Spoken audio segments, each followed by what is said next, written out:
ಐಶ್ವರ್ಯ Gowda DK Suresh ಅವರ ಸಹೋದರಿ ಅಂತ ಹೇಳಿ ವಂಚನೆ ಮಾಡಿರುವಂತ ಪ್ರಕರಣ ಏನಿದೆ. ಪ್ರಕರಣದಲ್ಲಿ ಈಗ ಫೈನಲಿ ಅರೆಸ್ಟ್ ಮಾಡಿದ್ದಾರೆ. ವಾರಾಹಿ ಜ್ಯುವೆಲರಿ ಮಾಲೀಕರಿಗೆ ಚಿನ್ನ ವಂಚನೆಯ ಕೇಸ್ ಏನಿದೆ.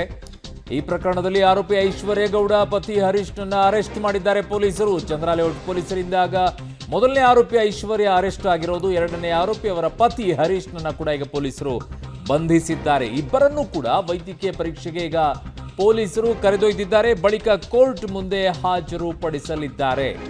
ಮೆಡಿಕಲ್ ರಿಪೋರ್ಟ್ ಎಲ್ಲ ತಗೊಂಡು ಹೋಗ್ಬೇಕಲ್ಲ, ಸೊ ಹಾಗಾಗಿ ವೈದ್ಯಕೀಯ ಪರೀಕ್ಷೆಯನ್ನ ಮಾಡಿಕೊಂಡು ತದನಂತರ ಈಗ ನ್ಯಾಯಾಧೀಶರ ಮುಂದೆ ಹಾಜರುಪಡಿಸ್ತಾರೆ. ನ್ಯಾಯಾಧೀಶರು ಈಗ ವಿಚಾರಣೆಗೋಸ್ಕರ ಪೊಲೀಸ್ ಕಸ್ಟಡಿಗೆ ಕೊಡ್ತಾರಾ ಅಥವಾ ನ್ಯಾಯಾಂಗ ಬಂಧನಕ್ಕೆ ಕೊಡ್ತಾರಾ ಅನ್ನುವಂಥದ್ದನ್ನ ನೋಡಬೇಕು. ಈಗ ಸದ್ಯಕ್ಕೆ ಪೊಲೀಸರು ತಮ್ಮ ಕಸ್ಟಡಿಗೆ ಪಡೆಯುವಂಥ ಸಾಧ್ಯತೆ ಇದೆ. 14 kg 660 ಗ್ರಾಂ ಚಿನ್ನದ ಕಥೆಯ ಸ್ಟೋರಿ ಏನಾಗಿದೆ ಅನ್ನುವಂಥದ್ದು ನಿಮ್ಮ ಮುಂದೆ ಇಡ್ತಾ ಇದ್ವಿ. ಈಗ ಸದ್ಯಕ್ಕೆ ಆಗಿರುವಂಥ ಬೆಳವಣಿಗೆ, ಡಿಕೆ ಸುರೇಶ್ ಅವರ ಸೋದರಿ ಅಂತ ಹೇಳಿ ವಂಚನೆ ಮಾಡಿರುವಂಥ ಪ್ರಕರಣ ಏನಿದೆ, ಐಶ್ವರ್ಯ ಗೌಡ ಜೊತೆಗೆ ಪತಿಯನ್ನ ಕೂಡ ಈಗ ಪೊಲೀಸರು ಅರೆಸ್ಟ್ ಮಾಡಿ ಕರ್ಕೊಂಡು ಹೋಗ್ತಾ ಇರುವಂಥ ದೃಶ್ಯವನ್ನ ನೋಡ್ತಾ ಇದ್ರೆ. ಇದರಲ್ಲಿ ಮೊದಲನೇ ಆರೋಪಿನೇ ಐಶ್ವರ್ಯ ಗೌಡ, ಎರಡನೇ ಆರೋಪಿ ಅವರ ಪತಿ ಹರೀಶ್.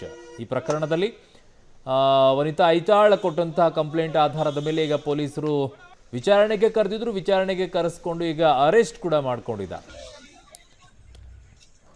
ನನ್ನ ಸಹೋದ್ಯೋಗಿ ಈಗ ಕ್ರೈಮ್ ಬ್ಯೂರೋಯಿಂದ ಉಮೇಶ್ ನನ್ನ ಸಂಪರ್ಕಕ್ಕೆ ಸಿಗ್ತಾ ಇದ್ದಾರೆ. ಉಮೇಶ್, ಈಗ ಇಬ್ಬರನ್ನ ಕೂಡ ಈಗ ಪ್ರಕರಣದಲ್ಲಿ ಅರೆಸ್ಟ್ ಮಾಡಿದ್ದಾರೆ.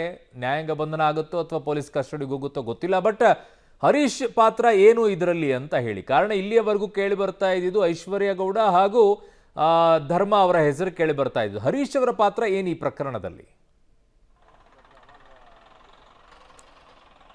ಅರುಣ್, 14 kg 650 ಗ್ರಾಂ ಚಿನ್ನಾಭರಣ ವಂಚನೆ ಮಾಡಿದ ಪ್ರಕರಣ ಸಂಬಂಧಪಟ್ಟ ಹಾಗೆ ಐಶ್ವರ್ಯ ಗೌಡ ಏನು ವಂಚನೆ ಮಾಡಿದ್ರು ಅದರಲ್ಲಿ ಪತಿ ಹರೀಶ್ ಪಾತ್ರ ಕೂಡ ಇರುವಂಥದ್ದು. ಅಂದರೆ ಚಿನ್ನಾಭರಣವನ್ನು ಡೇ ಒನ್ನಿಂದ ವನಿತಾ ಐತಾಳ್ ಹತ್ರ ಖರೀದಿ ಮಾಡಿರುವಂಥದ್ದು. ಅವ್ರ ಹತ್ರ ಡಿಕೆ ಸುರೇಶ್ ಹೆಸರು ಹೇಳಿ ಪಡ್ಕೊಳ್ತಾರೆ. ಆ ಸಂದರ್ಭದ ಪ್ರತಿ ಹಂತದಲ್ಲೂ ಕೂಡ ಪತಿ ಹರೀಶ್ ಇರುವಂಥದ್ದು ಕೂಡ ಪ್ರೆಸೆನ್ಸ್ ಇರುವಂಥದ್ದು ಪೊಲೀಸರ ತನಿಖೆಯಲ್ಲಿ ಗೊತ್ತಾಗಿದೆ. ಅದರ ಜೊತೆಗೆ ಯಾವಾಗ ವಂಚನೆ ಆಗಿದೆ ಅನ್ನೋ ವಿಚಾರ ಬೆಳಕಿಗೆ ಬರ್ತದೆ, ಆ ಸಂದರ್ಭದಲ್ಲಿ ಬೌನ್ಸರ್ಗಳನ್ನ ಕರ್ಕೊಂಡೋಗಿ ವನಿತಾ ಐತಾಳ್ಗೆ ಬೆದರಿಕೆ ಹಾಕಿದ್ರು ಅನ್ನೋ ಆರೋಪ ಕೂಡ ಕೇಳಿಬಂದಿರುವಂಥದ್ದು. ಆ ಸಂಬಂಧ ಅದೇ ಕಾರಣಕ್ಕಾಗಿ A2 ಆರೋಪಿಯನ್ನಾಗಿ ಪತಿ ಹರೀಶ್ನನ್ನು ಕೂಡ ಮಾಡಿರುವಂಥದ್ದು. ಇವತ್ತು 3 ಜನರಿಗೂ ಕೂಡ ವಿಚಾರಣೆಗೆ ಹಾಜರಾಗಬೇಕು ಅಂತೇಳಿ ಇವತ್ತು ಚಂದ್ರಲೇಔಟ್ ಪೊಲೀಸರು ನೋಟಿಸ್ ಕೊಟ್ಟಿದ್ರು. ಆದರೆ ಧರ್ಮ ವಿಚಾರಣೆಗೆ ಹಾಜರಾಗಿಲ್ಲ.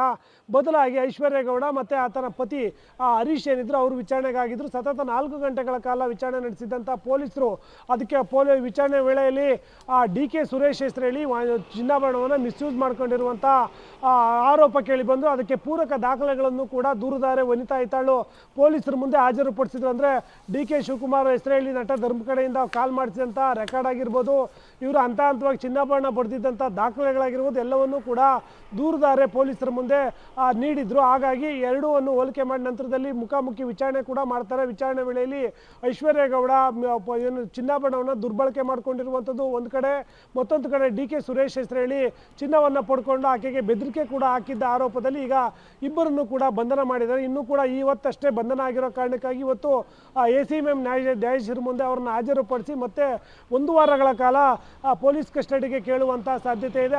ಅದಕ್ಕೆ ಬೇಕಾದಂಥ ಎಲ್ಲ ಸಿದ್ಧತೆಗಳನ್ನು ಕೂಡ ಪೊಲೀಸರು ಮಾಡ್ಕೊಂಡಿರುವಂಥದ್ದು. ಅರುಣ್.